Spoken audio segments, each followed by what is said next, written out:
हम अभी तक पढ़ रहे हैं मार्किंग एंड मार्किंग टूल्स। इसमें हमने क्या पढ़ लिया है, मार्किंग मीडिया।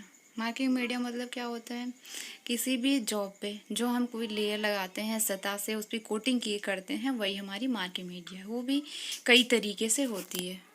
तो इसमें आगे कुछ टॉपिक है जो है हमारी मार्किंग की टेक्निक। हम जैसे होता है किसी भी चीज़ का एक रूल होता है।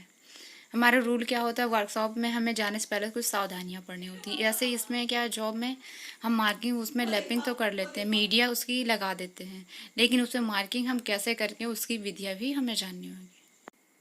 तो ये टॉपिक हमारा है लेइंग आउट टेक्निक्स, यानी जो हम किसी जॉब पे लेपिंग कर देते हैं, मीडिया लगा देते हैं, तो उस पर हम क्या करते हैं, किस तरीके से मार्किंग करेंगे। तो क्या है, मार्किंग करते समय सबसे पहले सीधी हॉरिजेंटल वर्टिकल लाइन को खींचते हैं। पहले सीधा हॉरिजेंटल खींचेंगे, फिर वर्टिकल खींचेंगे, फिर उसके बाद क्या करते हैं, कोड वाली लाइन को खींचते हैं। दूसरा पॉइंट है, इसके बाद वृत्त, सर्किल या चाप, वृत्ताकार लाइनें खींचते हैं आदि। इन सबको इसके बाद में खींचते हैं हम। Scribing straight lines. Straight line हम स्क्राइबर से कैसे खींचेंगे, इसको हम क्या करेंगे, स्टील रूल लेंगे, उसके साथ स्क्राइबर की सहायता से हम जॉब पे क्या करेंगे, स्टील रील को हम हॉरिजॉन्टली रखेंगे, और जो हमारा स्क्राइबर होता है वो हम कुछ एंगल पे रखेंगे। एंगल हमारा कितना होगा, 75 से 80 डिग्री। इसको झुका के और फिर हम लाइन को आगे खींचते जाएंगे या बढ़ाते जाएंगे। ये हमारा होगा स्क्राइबिंग स्ट्रेट लाइन। अगला कौन सा, हमने स्ट्रेट लाइन यानी हॉरिजॉन्टल तो खींच लिया, अब हमें वर्टिकल खींचनी है, स्क्राइबिंग परपेंडिकुलर लाइंस। उससे हम कैसे खींचेंगे, परपेंडिकुलर जो होगी हमें, यानी वर्टिकल वाली लाइन। वर्टिकल वाली लाइन हम क्या करेंगे, स्क्राइबर और ट्राई स्क्वायर की सहायता से खींचेंगे। अगला हमारा नेक्स्ट पॉइंट है मेथड ऑफ मार्किंग। मार्किंग की विधियाँ बहुत टाइप से होती हैं। जॉब पर मार्किंग करने के कई तरीके प्रयोग में लाए जाते हैं, जिसमें क्या है, पहला datum line. Datum line method क्या होता है, हम किसी भी जो हमें पीस मिलती है वर्कशॉप में जॉब को बनाने के लिए, उसमें हमें क्या करते हैं, फाइल की सहायता से हम पहले जॉब को बेंच वाइज में फिक्स करते हैं, और उसमें क्या करते हैं, 90 बनाते हैं। उसका दो साइड हम उसमें 90 बनाने की कोशिश करते हैं, और उसे हम चेक करते जाते हैं कि 90 हो रहा है या नहीं हो रहा है। 90 तब तक हम, वैसे तो होता है कि कभी कभी पता चल जाता है कि हाँ ये 90 हो गया होगा, लेकिन उसे हम ऐसे नहीं मान लेंगे कि हाँ ये 90 हो गया है, कि जब तक हम इसको ट्राई स्क्वायर की सहायता से हम चेक नहीं करेंगे। जब हम इसे ट्राई स्क्वायर की सहायता से इसको चेक कर लेंगे 90, तभी हम इसको फिक्स 90 मान सकते हैं। तो डेटम लाइन हमारी ऐसे ही खींचेंगे। इसमें एक समांतर और एक लंबवत, एक हॉरिजॉन्टल और एक परपेंडिकुलर या वर्टिकल लाइन खींच ली जाती है, जिन्हें हम क्या करते हैं, डेटम लाइन। जो हमारा 90 कैसे बनेगा, एक बनेगा हमारा हॉरिजॉन्टल लाइन होगी और एक होगा वर्टिकल लाइन, तभी तो हमारी 90 बन सकता है। तो यही हमें बताया गया है। अगली क्या है हमारी, सेंटर लाइन। सेंटर लाइन तो आप सभी जानते होंगे खींचते हुए। यह तरीका वहाँ पर प्रयोग में लाते हैं जहाँ पर टेढ़े मेढ़े कार्यों का मार्किंग करना हो। जो हमारी वर्क पीस होती है उसमें टेढ़ा मेढ़ा जॉब जब बनाना होता है, तो हम वहाँ पे मोस्ट होता है, ज़रूरी बहुत ज़्यादा होता है कि हमें वहाँ पे सेंटर लाइन बनाना ही बनाना है। वैसे तो सेंटर लाइन हर जॉबों में बनाया जाता है, लेकिन टेढ़े मेढ़े जॉबों के लिए बहुत ही ज़रूरी होता है। और जिनका कोई भी सिरा फिनिश ना किया हुआ हो। हमने डेटम लाइन में क्या पढ़ा था, इसमें दो सिराएं फिक्स क्या हो, 90 फिनिश किए हुए होते हैं, लेकिन सेंटर लाइन में कोई कंपलसरी नहीं है कि इसमें कोई क्या होगा, फिनिशिंग होगा, या उसमें कोई भी जो होगा हमारा 90 होगा। कोई भी भुजाएं हमें 90 नहीं दिखेंगी।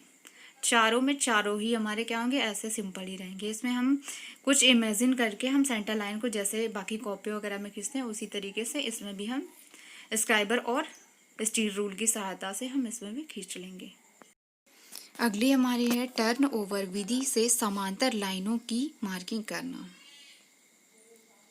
इस विधि को उस समय प्रयोग में लाते हैं जब जॉब की सभी भुजाएं 90 डिग्री के कोण में फिनिश हों।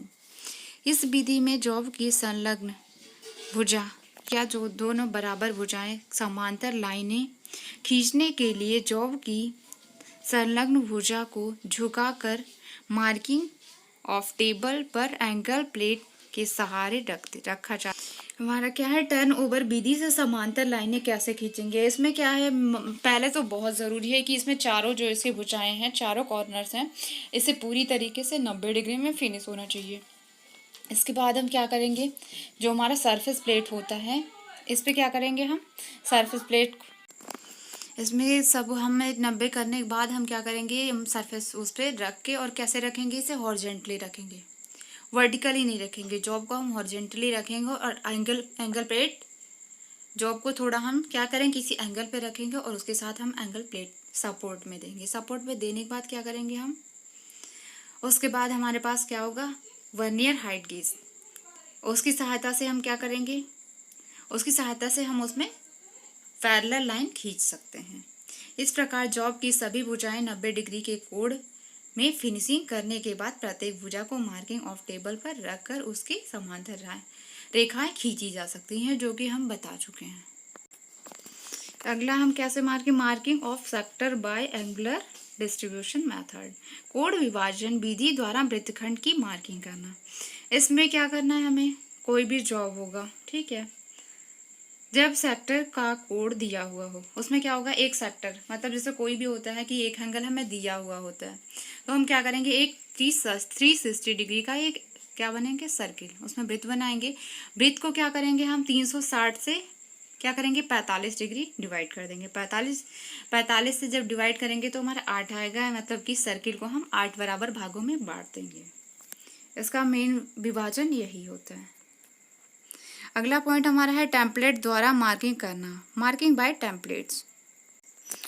इस प्रकार की मार्किंग वहाँ पर की जाती है जहाँ पर एक ही प्रकार की मार्किंग कई जॉबों पर करनी हो। ऐसे मार्किंग करने के लिए जॉब के आकार के अनुसार पतली शीट से एक टेम्पलेट बना ली जाती है और इस टेम्पलेट को जॉब पर रखकर स्क्राइबर की सहायता से लाइनें लगाकर मार्किंग की जा सकती है। टेम्पलेट का मतलब क्या होता है, कोई भी जॉब आपका होगा उसी तरीके से, या आप कोई सीट ले लेते हैं या आप कोई कागज़, तो आपका सीट पे या मेटल पे नहीं यूज़ कर सकते हो। आप कोई ड्राइंग बनानी है तो आप टेम्पलेट बना के उस कागज़ का फिर ड्राइंग आप बना सकते हो उसी शेप में, उसी पे रख के, और आप पेंसिल से खींच दोगे लाइन। लेकिन जो हमारा क्या है, मेटल का होगा, मेटल को हम कागज़ के थ्रू नहीं कर सकते, तो हम एक सीट लेंगे। सीट मेटल आपने देखी होगी, सीट मेटल शॉप में भी गए होंगे तभी भी आपने देखा होगा।